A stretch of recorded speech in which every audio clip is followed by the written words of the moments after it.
Attorneys, law school professors, and judges from 50 countries recently attended the World Jurist Association's 24th Biennial Congress in the Czech Republic. Among those who went is an attorney from Athens. Garry Hunter joins us now in our studio. Thanks for being here this evening. Thank you, Kelsey. So you not only attended this event in the Czech Republic, but you're very active in the association. What prompted that? Well, Kelsey, there's one thing I've learned over the years, and that is that life is really a long and winding road. My career really began in 1977 when I was elected the Athens City Law Director, and that began a 34-year local government career. And during that process, I came to believe in two really basic concepts. And one is that the rule of law, not force, is what the world really is all about and the way to achieve peace in the world. The other concept that I came to really believe in was that local government is really the foundation of good democracy. That led me on a course really to be first involved with the International Municipal Lawyers Association in a long time, first as a member and then as a board member and as a president of that organization eventually. Later I became involved with the World Jurist Association probably about 15 years ago, mainly because that's an organization advocating the use of rule of law on an international scene, and allowed me to travel to probably about 30 countries where I can advocate to developing democracies the concept of local government as a way to build good democracies.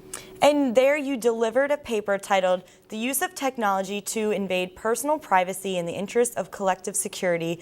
Does the End Justify the Mean?" It's a real mouthful, isn't it? Talk about that. Well, it's a mouthful, but it really says what I believe is a problem that is out there, and I think my colleagues in Prague also agreed with that concept, and that is that because of the concept of terrorism, there is an increased emphasis upon electronic surveillance. We all know about the problems at airports now with, when I traveled for Prague, for instance, I had a strip search, basically, electronic strip search of me.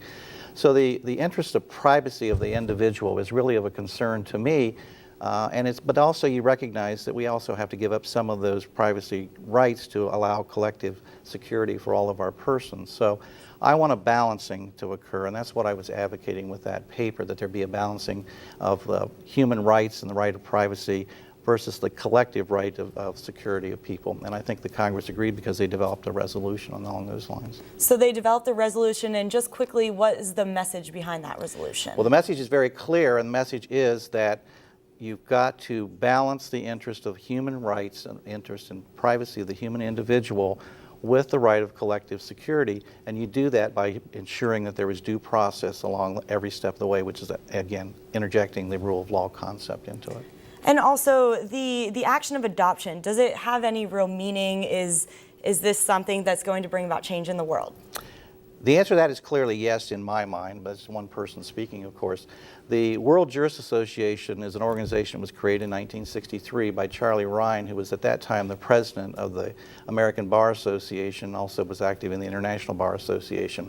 They developed, or that organization very early on developed, a very close relationship with the United Nations. In fact, we have a United Nations special representative, we have a special status with the United Nations.